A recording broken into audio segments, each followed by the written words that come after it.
Magandang araw, mga batang historyador. May tanong ako, kung ikaw ay nabuhay noong panahon ng mga Espanyol, ano kaya ang magiging katayuan mo sa lipunan?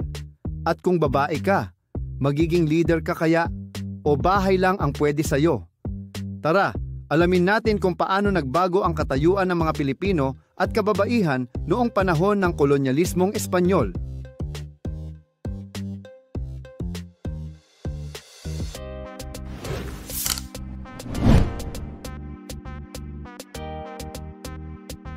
Sa araling ito, kayo ay inaasahan na paghahambing ang katayuan ng mga Pilipino bago dumating ang mga Espanyol at panahon ng kolonyalismo. Nasusuri ang pagbabago sa antas katayuan ng mga Pilipino sa lipunan at katayuan ng mga kababaihan. Bago tayo magpatuloy, balikan muna natin ang nakaraang aralin. Isulat sapat lang kung anong kultura ang inilalarawan sa bawat bilang. Piliin ang sagot sa loob ng kahon at isulat ito sapat lang.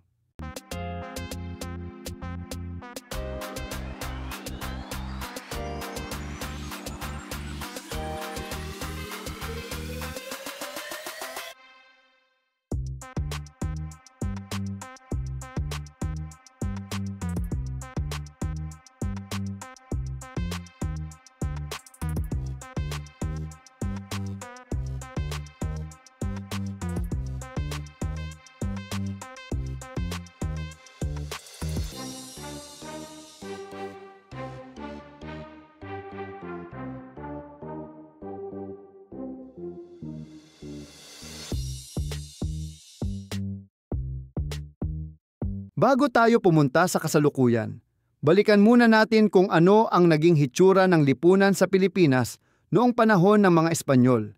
Handa ka na bang umakyat o baka bumaba sa kanilang hagdan ng lipunan? Noong sinaunang panahon, 3 lang ang antas, Datu, Timawa at Alipin. Pero pagdating ng mga Espanyol, nag-iba ang lahat.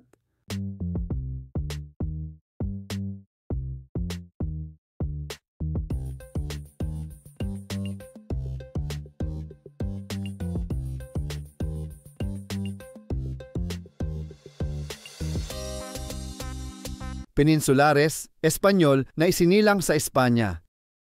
Insulares, Espanyol na isinilang sa Pilipinas. Mestizo, dugong hinalo ng Pilipino at Chino o Espanyol. Prinsipalya, mayayamang Pilipino na may mga pribilehiyo. Inquilino, tagapangasiwa ng lupa. Indio, karaniwang tao, pinakamababa at madalas inaabuso. Peninsulares, Espanyol na isinilang sa Espanya. Ang mga Espanyol ang kinikilalang may pinakamataas na katayuan sa lipunan, partikular ang mga peninsulares o ang mga Espanyol na isinilang sa Espanya na naninirahan sa Pilipinas. Insulares, Espanyol na ipinanganak sa Pilipinas. Ang mga insulares o Kriolyo o ang mga Espanyol na ipinanganak at naninirahan sa Pilipinas. Ang kanilang pangkat ang nangunguna sa mga gawaing pampolitika, panrelihiyon at pangkabuhayan ng bansa. Nakilala rin ang mga lahing mestizo noong kalagitnaan ng ika-18 taon, bunga na rin ng mga pagbabago sa ekonomiya ng bansa. Mestizo, lahing hinalo ng Pilipino at Chino o Espanyol.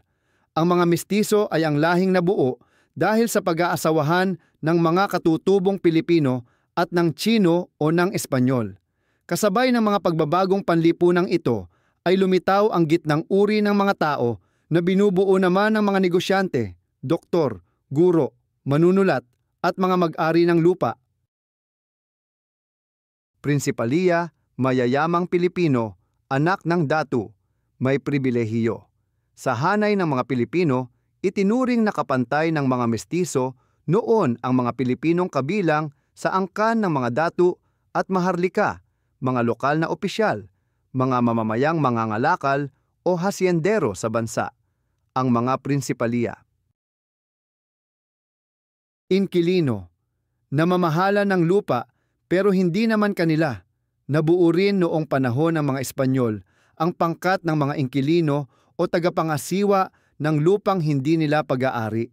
Binigyan sila ng pagkakataong umupa ng mga taong makatutulong sa paglinang ng lupa, kaya't masasabing angat sila ng kaunti sa mga karaniwang taong kinabibilangan ng mga magsasaka at manggagawa na sila naman itinuturing na pinakamababa sa antas ng lipunan.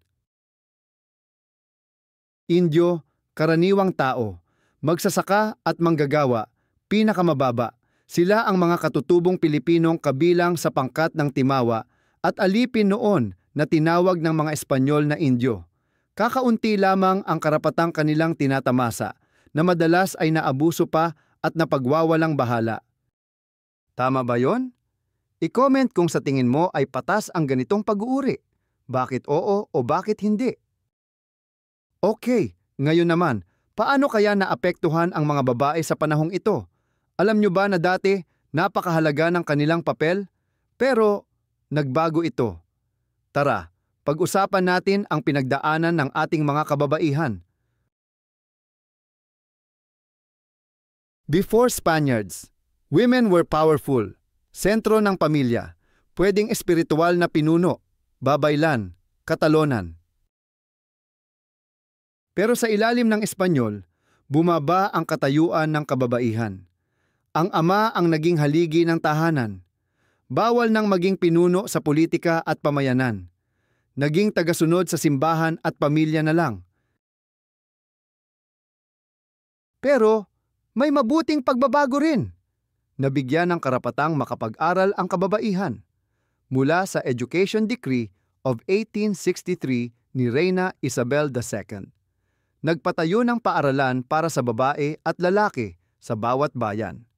Kaya mga girls, grabe, ipagmalaki ang mga kababaihang lumaban para sa edukasyon. Game time. Tingnan natin kung gaano mo na ito naintindihan. Thumbs up kung tama, thumbs down kung mali. Una, pwedeng maging alkalde ang babae noon. Pangalawa, may karapatan sila sa edukasyon. Pangatlo, mas mababa ang tingin sa mga Indio. Pang-apat, mestizo, hinalong lahi. Ilan ang tama mo? Type sa comments. Bakit mahalaga ito? Ang kasaysayan ng pananahak at pagkakaiba-iba ng katayuan ng tao ay nakaapekto sa ating lipunan hanggang ngayon. Ang laban nila noon, tagumpay natin ngayon. Ipagpatuloy ang laban para sa pantay na karapatan at paggalang sa bawat Pilipino. Kung nabuhay ka noong panahon ng Espanyol, ano ang gusto mong maging tungkulin sa lipunan? At bakit? Comment your answer. Like, subscribe, share sa classmates. Hanggang sa susunod nating aralin, maging mapanuri, maging makabayan. Paalam, Batang Historyador.